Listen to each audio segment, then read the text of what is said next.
Salut la team, on se retrouve dans une vidéo de résolution d'exercice. C'est la première vidéo de résolution d'exercice pour l'année 2024-2025. J'ai choisi, en guise de première vidéo, de travailler sur les réactions acide-base. Pourquoi?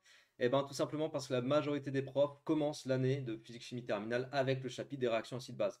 Je dis la majorité, ça ne veut pas forcément dire que toi, c'est ton cas, mais en tout cas, il y a beaucoup d'élèves qui commencent avec ce chapitre-là. C'est quand je fais des petits sondages auprès de mes élèves, c'est ce qui ressort le plus souvent. C'est un chapitre qui est assez classique pour démarrer l'année, dans lequel tu vas avoir à la fois des définitions, un peu de calcul. Donc c'est un bon chapitre pour mettre le pied à l'étrier. D'ailleurs, dans cet exercice-là, la partie importante et intéressante de l'exercice, hop mon stylo, c'est le fait de s'intéresser à un mélange équimolaire. Et ça va être grave important pour la question C. Et en gros, si tu ne sais pas ce que c'est qu'un mélange équimolaire, clairement, ta question C, c'est game over direct. Et ça me permet de te rappeler que tu as plein de notions qui viennent directement du programme de première, voire du programme de seconde de physique-chimie. Tu as plein de petites notions du vocabulaire, des formules dont tu vas te resservir à fond, à fond, à fond en terminale. Donc il ne faut pas accumuler ou avoir accumulé de lacunes là-dessus. S'il y a des lacunes, s'il y a des choses à revoir, il faut toujours que tu retournes sur la BNCS Academy et tu vois vidéo synthèse de première spé physique chimie ici. Tout le monde y a accès. Quand tu as besoin de revoir des bases, des trucs fondamentaux de première, tu vas ici et tu as toutes les vidéos synthèse de cours qui sont triées chapitre par chapitre. Voilà, pour les vidéos de terminale, elles sont là. Et d'ailleurs, la vidéo synthèse, non, ça c'est Spémat.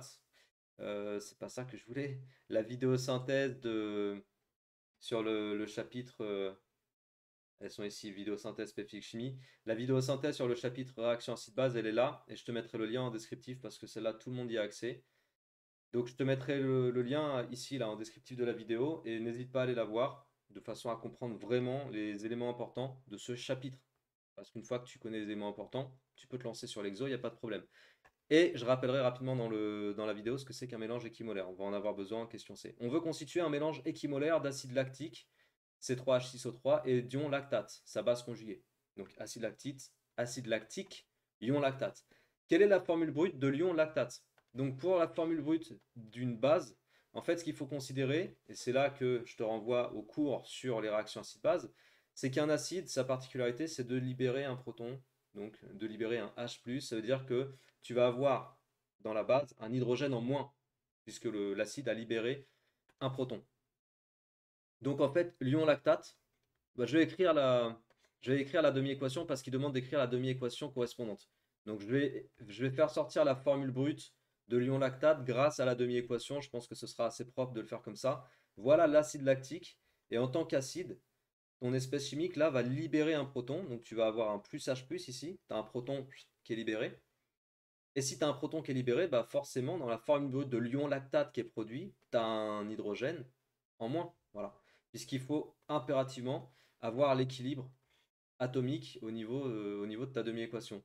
Donc il faut avoir l'équilibre atomique et il faut également avoir l'équilibre des charges. Tu vois, ici, l'acide lactique, c'est une espèce électriquement neutre. Donc les deux espèces ici qui sont produites et qu'on retrouve dans la demi-équation doivent en bilan quoi, être électriquement neutre. Donc là, si j'ai un H+, ici nécessairement j'ai un moins, une charge négative. Ok?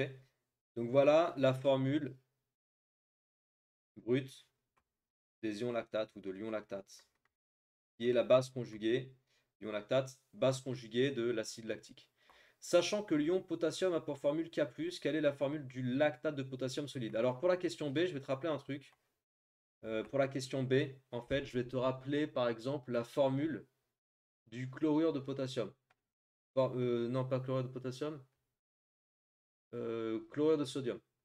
Chlorure de sodium, c'est le sel, tu sais, on retrouve ça très souvent, donc chlorure de sodium. Chlorure de sodium, c'est NaCl.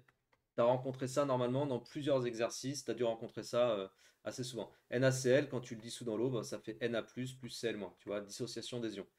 Mais ce que je veux te dire par là, c'est qu'un cristal ionique, on va le nommer en formule brute en mettant d'abord le cation, enfin l'espèce chimique qui forme le cation, donc l'ion positif, et après l'espèce chimique qui forme l'anion, d'accord? Donc c'est cation, anion, NaCl, d'accord? Et c'est toujours ça. Si tu prends du chlorure de magnésium, ce sera MgCl2, 2 parce que pour l'équilibre des charges, on a deux chlorures pour un magnésium, ok?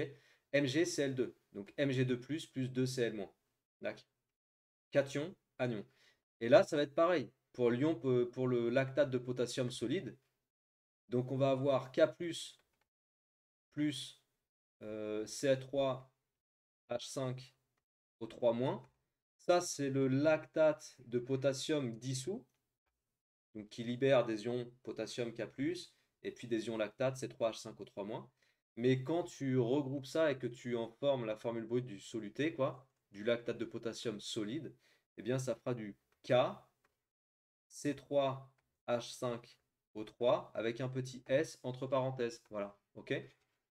Donc ça, c'est le lactate de potassium solide. Et je répète, j'ai formé cette formule brute en mettant, je l'ai constituée en mettant d'abord la lettre qui représente l'espèce chimique qui donne le cation, K+, et ensuite l'espèce chimique qui forme l'anion, donc C3H5O3-.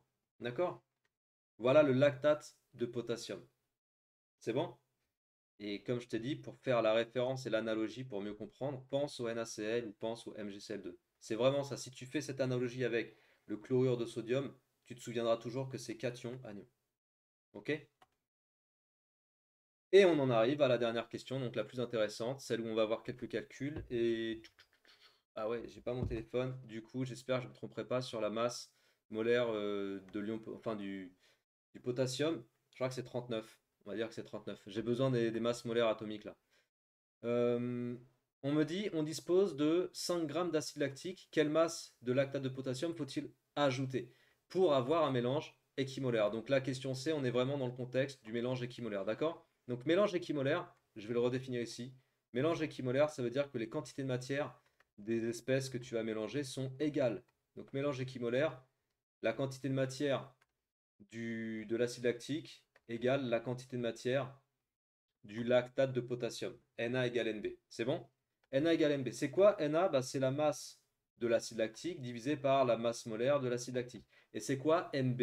C'est la masse du lactate de potassium, donc c'est Mb qu'on cherche, divisé par la masse molaire du lactate de potassium. Donc nous, on cherche Mb. Ok? Donc déjà, premier élément intéressant pour cet exercice, comme je t'ai dit, c'est de savoir traduire mélange équimolaire. Et c'est pour ça que je suis content de pouvoir te faire cette vidéo pour te rappeler ça. Et si cette vidéo te plaît, bah, comme d'habitude, hein, n'oublie pas de t'abonner, partager la vidéo, diffuser autour de toi. Et bien sûr, de mettre en commentaire que la vidéo te plaît. Ça, c'est la base. C'est la base. Non, c'est des jeux de mots pourris, je l'ai fait trop souvent sur ces vidéos à cette base. Bref. Donc, la première chose importante, c'est de te rappeler mélange équimolaire. Et la deuxième chose aussi qui me fait plaisir du coup en te faisant cette vidéo, c'est de pouvoir te montrer que sur un petit style d'exo comme celui-là, on va déjà commencer à avoir une méthode, une rigueur de recherche, tu vois, de poser son inconnu, MB, que j'ai entouré en rose, de poser son égalité de départ, en fait, son équation, parce que d'une équation, tu vas isoler l'inconnu. Tu vois, tout ça, c'est structurer la réponse, et je sais que souvent, c'est ça qui manque aux élèves.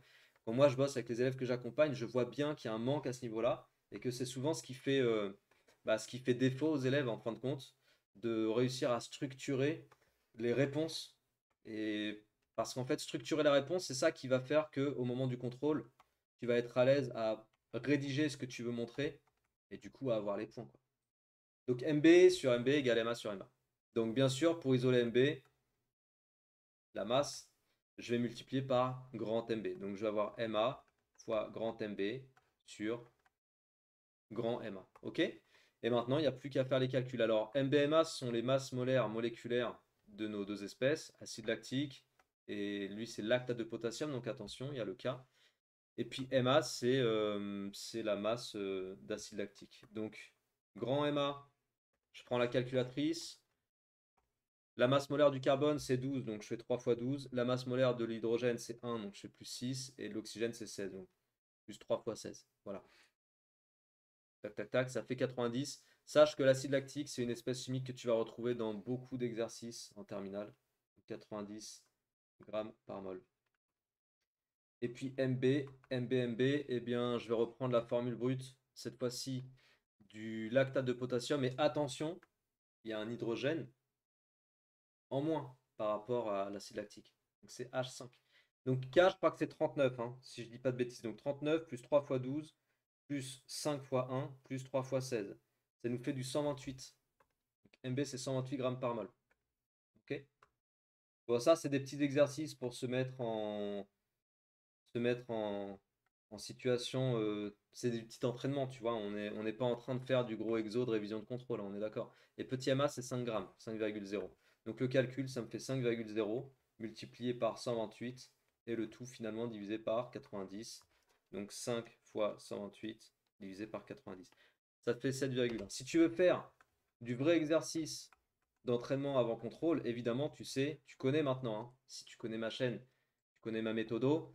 Et ma méthodo, c'est de faire des exos bilan. Voilà, ce que j'appelle les exos bilan, type interro, contrôle, type bac. Les exos bilan de spécialité physique-chimie sont ici. Tu en as plus de 200 qui sont groupés chapitre par chapitre.